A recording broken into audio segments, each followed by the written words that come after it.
Hörmətli xanım sədir, hörmətli deputatlar, ürəyim yanır deyə danışıram.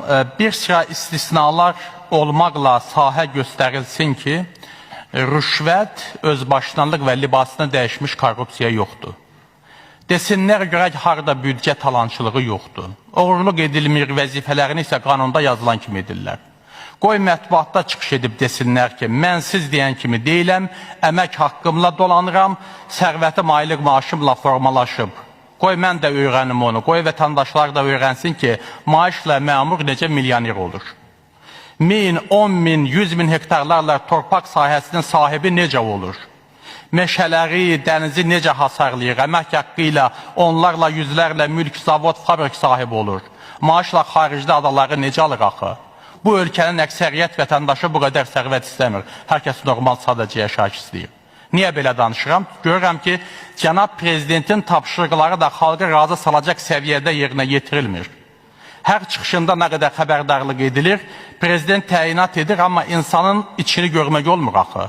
Sonraki addımlar yalnız prezident İlham Əliyevin məsuliyyəti deyil, biz deputatlar da çılpaq həqiqətləri deməliyik. Ölkə yağılı sanki ətbəkli daraşıb talayırlar. Biznes imtiyazla, iş imtiyazla, vəzifəyə təyin etdirmək kimlərinsə monopoliyasında, hara əl atsan, hamısı tutulub, qalanları ac qalmamaq, ölməmək üçün yaşamalıdır. Xahişsiz, minnətsiz, hər kəs bir tərəfdən ətbəyə parçalamalıdır. Xahiş edən mənim, sizin, bizim kim olur? Onun da bir xahişini ala başına, kül başına edib yola verirlər, qalanını bahanələrlə etmirlər, seçiciyə görə minnət də qoyurlar. Bizim xahişimiz seçiciyə görədir.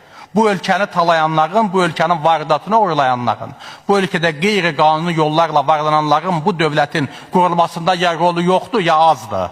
Bu qurulan dövlətin saxlanılmasında bizim və sizin kimi əli qabarlı, alnı tərli, ömrünü qorxu, hürkü içində keçirənlərin, gözünə çanlar məşəqqətlər içində və məvacib ilə yaşayanların, dövləti və dövlətçiliyi qoruyanların rolu və haqqı var. Oğurluq, yalançılıq, şişirdilmiş tərif, layiq olmayan adamın qabağında əyilmək, yaltaqlıq cəmiyyəti inkişaf etməyə qoymur.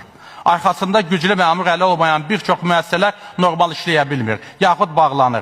Neçə biznesminin zavodu, fabrik əlindən alınıb, biznesini təhvil verib qoy qaytarsınlar onu özlərinə. Qoy bu ölkədə iş adamlarının, sərmayəçilərin inamı yaransın. Əvvəlki dövrlərdə bilirsinizmi neçə iş adamının evini yıxıblar? O ev yıxanların xeyli hissəsi əlini qolunu uzadıb gəzir. Neçə iş adamını qəbul edirəm, birinin 2, 3, 5, 10, 20 milyonunu tutub əlindən alıblar. Bizim birinin 10 milyonlarla dəyərində olan